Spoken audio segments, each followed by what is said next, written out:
We rode the Duke 250 when it came out in the summer of 2017, and thanks for supporting that video with over 2.5 lakh views. 2 years on, the bike remains largely unchanged with the exception of the dual channel ABS and the BS4 engine, which is still a 249cc single cylinder DOHC unit. Let's do a bit of a recap. The KTM Duke 250 is a cross between the Duke 200 and the 390. The overall shape, frame and DRLs along with the seats, the larger fuel tank are from the Duke 390, but the halogen headlamps, the simple digital console and usage of MRF tires are from the Duke 200. KTM bikes have been gaining in price over the years, but they have improved fit and finish wise greatly, though the adjustable levers of the 390 are missing here. It is important to note, however, that all the KTM bikes currently have LED indicators along with a beautiful LED tail lamp.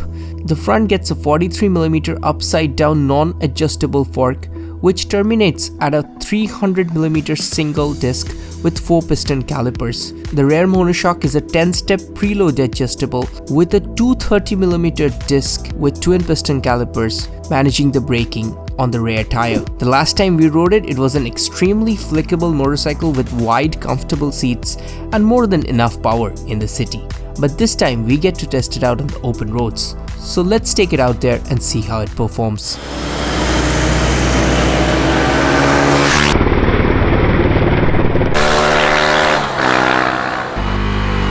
Actual FC is a feature that I don't absolutely enjoy because previously we used to have an average fuel economy. Now this one changes every few moments. Now it's 14.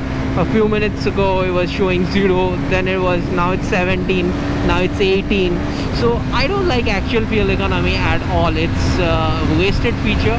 What was there on the previous bike, which showed the average fuel economy of the entire trip, was I felt that was a better estimate.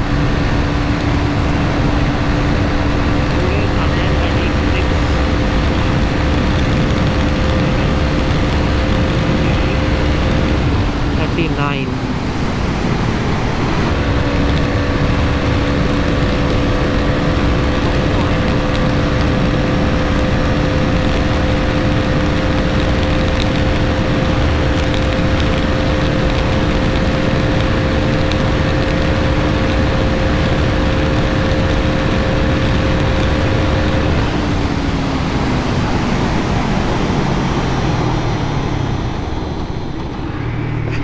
From 145 to just 45, I think we did a very harsh braking.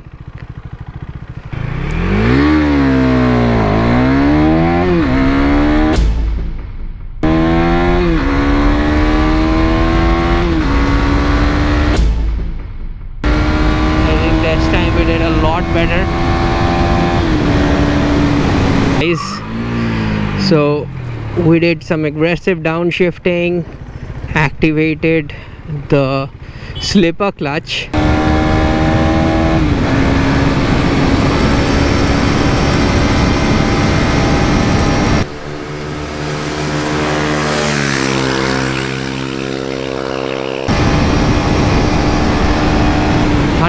km/h on the corner. We've easily done around 140 on the same corner, so I would say we're still kind of low onto the motorcycle. And with the Duke 200, I was hitting the upper limit, the rev limiter on the gear shifts, and I felt that to be a big disadvantage. I did talk about it in my review. And here, at least in the corners, the speeds that I'm carrying in the correct gear, I am not having to trip into those rev limiters, which is a good thing in my book. Because if you're gonna do some aggressive cornering, yeah, the bike has handling and everything, but that was a major component with the RC 125 as well. It was doing so well in corners, but the engine power was so less that we were always hitting the top limiter. And KTMs have a very restrictive hard limiter at around 10,500 RPM, and when you hit that, it doesn't feel natural at all because the rev kind of bounces back. It is not a soft hit, it bounces back. So if you hit your bike's ability to corner smoothly that kind of goes away, so you don't really feel that much smooth through the corners. And the main thing is, to be fast you have to be smooth through the corners.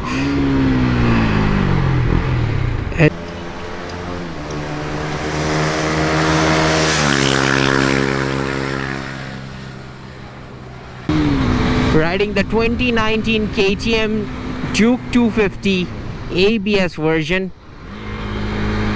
So we rode this motorcycle about a couple of years ago, and the two major changes are the dual channel ABS that's been incorporated into the design like it should have been back in 2017, and we've got the BS4 engine which is gonna be replaced very soon with the BS6 engine. I can tell you the power is more than the Duke 200, and it's a more free revving engine. The gearing ratios are also a little different. What sets this bike apart from other KTM models is the 46 teeth rear sprocket, which means that this has been geared for acceleration, guys. And yes, compared to the Duke 200, you do feel the difference in acceleration. Though the power is only up by 5 horsepower, you do feel quite a bit of difference thanks to the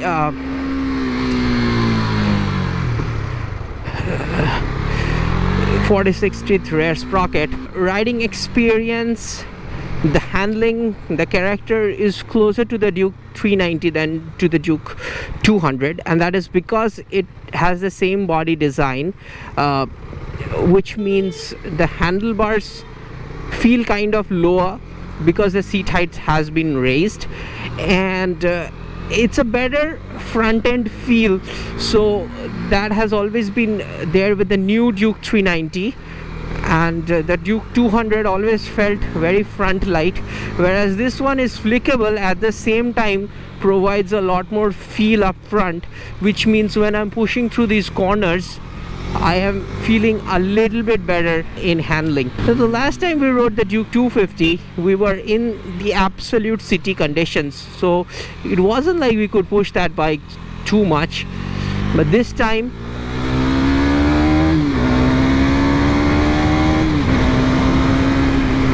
we would actually try to implement a little bit harder riding to see how the motorcycle feels.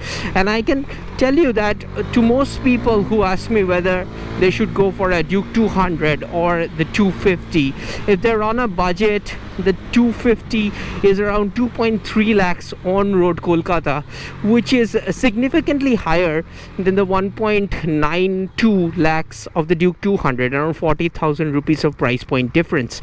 I tell them, yeah, for the Duke 200 you're getting most value for money, and that's why I generally recommend people to go with the Duke 200. However, after riding the Duke 250 like this, where I'm actually getting to understand and test out its power, I can tell you that there is a significant amount of difference in the acceleration and ride feel, which makes me feel, since the 250 now also comes with the dual channel ABS, that it is a better buy compared to the Duke 200. 24 Newton meters of torque, which is also coming down at a very low 7,000 around RPM, which is a good thing.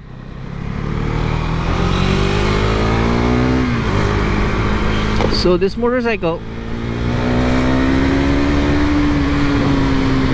gets the MRF's tires, which is from the Duke 200. I wish that people who would buy the Duke 250, so this is my friend's bike, Sandeep, something bad happened to his previous motorcycle. We'll talk about that in a separate video, but he got this bike all new. And the thing is, what I'd recommend most people is to switch to the Apollo Alpha once this tire wears out, because I've been using the Apollo Alpha on my Duke 390 and they've held over the year pretty well. They're still almost new, which is amazing since it's been a year or so.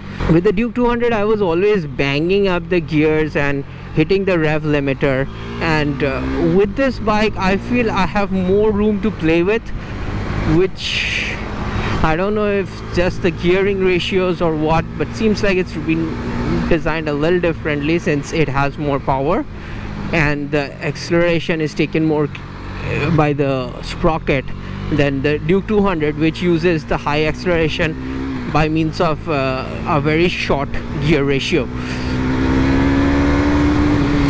So with the 200 you do need to shift around a lot. I feel if you're not pushing aggressively with the 250, you won't need to really shift gears that much. So that's a good thing for those who are kind of going into the city.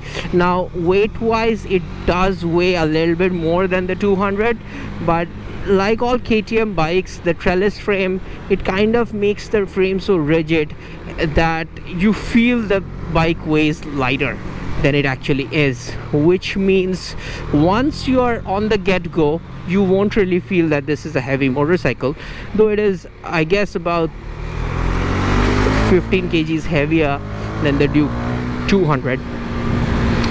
That's just a guess. I'd put the numbers.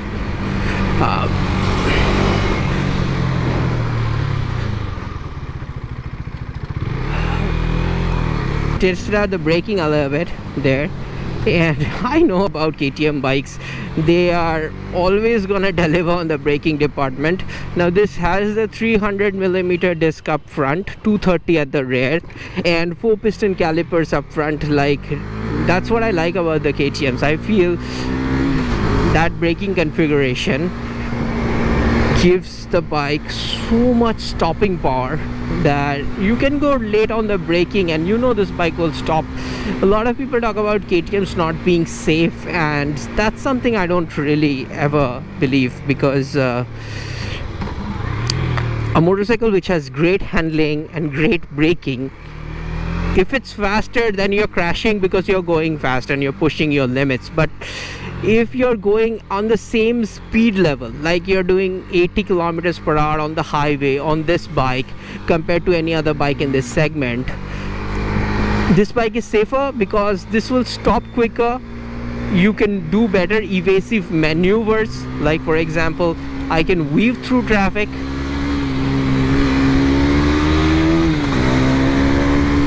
That move was probably a little bit of jerk move, but I had to show it to you guys how nicely this bike weaves through. And that was a very harsh braking where we tested out. That guy couldn't stop. Kind of activated the ABS a wee bit in that, and it did work. Well, KTM, unlike a lot of manufacturers, does put in the 6th gear in.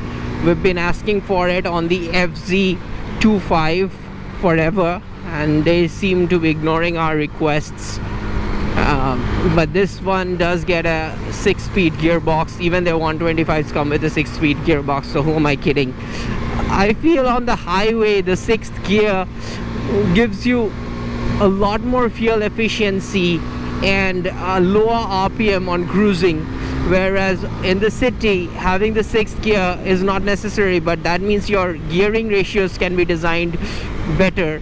So having a 6th gear on a 250cc motorcycle is an absolute essential for me, specifically with 30 horsepower and all of that. This bike does smoke the FZ25, that's 20 horsepower, this is 30. So when initially it came out, we had this idea that the FZ25, which also has a 46-3 rear sprocket, what a coincidence, that it would be able to keep up with this bike on acceleration tests. I, after riding both the bikes, can tell you that this bike will smoke that bike quite easily. But right now that I'm on the open roads, I can talk a little bit about the cruising. So we are doing about 100 kilometers per hour, and the RPM is still as low as 6,500 RPM. So 6th gear, 6,500 RPM. I would say 100 is still on the mid-range, right? So having mid-range on 100 kilometers per hour is good, because that makes your cruising kind of stable and safe for the engine all day. Another thing that we talk about is the engine braking, and the engine braking is very, very hard, like always there is on the usual KTM bikes. And when you brake really hard, the bike has to slow down in a particular way, and being the stiffer front suspension that KTM always gives, and with the new frame, it always stops in a straight line. There's very little drama, and that's what gives me a lot better stability in the braking. So we've been riding the 2019 KTM Duke 250 with the dual channel ABS and the BS4 engine, which will soon be replaced by the BS6 engine. That's not a major change. What I really liked is KTM put the dual channel ABS, which differentiates this motorcycle from the Duke 200 and the Duke 125. So now this bike becomes more value for money to me.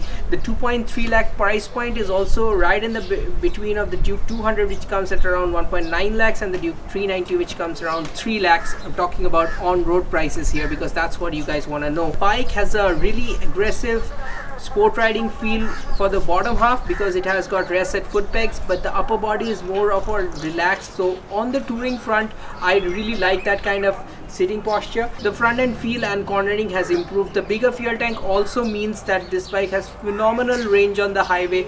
Probably my favorite motorcycle if you're looking for a decent mileage motorcycle to tour on the highway with the bigger tank. I really don't like stopping for fuel every few hours, so that's a big positive for me. Another big impact is the pillion seat. Good comfortable pillion seat. The Duke 250 is a way better option than the Duke 200.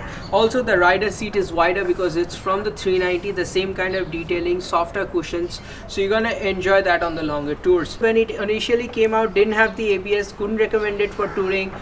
To me, it was just like somebody who wanted a bit more power from the 200 and the looks of 390, but with the ABS, now this bike becomes a proper proposition for a touring motorcycle. This being a bigger motorcycle also has a larger capacity to store in your saddlebags. I know there's a lot of new options coming on with the 390 Adventure, and obviously that bike is dedicated for touring, but if you're not looking for maybe spending that much right now, because I think that bike will be expensive with all the new features that it comes with, and also with the lower mileage, the Duke 250 is going to be an excellent highway tourer. Just add a windscreen to it, a couple of saddlebags, and you're fit to go. I think the motorcycle at 2.3 lakh price point right now makes a lot more sense to me. So if you guys gonna book this motorcycle, go for a test drive. If you have already ridden it or own it, please put down your comments below. I want to know what you guys are thinking about, and I'm a little sorry that I haven't been very regular with YouTube, but as I'm growing old, I have some responsibilities to take care of, and YouTube has always been my second job. So I hope you guys understand. If you like this review, please hit that subscribe button if you're a new viewer, and obviously press that like button. Share it with your friends who probably are looking for a new bike. This is blowing away the competition of the FZ25, not really comparable, so not comparing it with that bike. 10 horsepower more, and also in a premium segment. I think this motorcycle currently does not have that many competitors because in itself it's in a own segment, but that's what the Duke 250 is. It's not really very common because a lot of people do like spending that extra 70k and going for the 390, or saving 40k and going for the 200, but still I think this is a good balanced choice, and it could be an excellent first motorcycle as well. So that's it for us from this motorcycle review. Hope to see you guys on the next review. This is Rahul. Goodbye.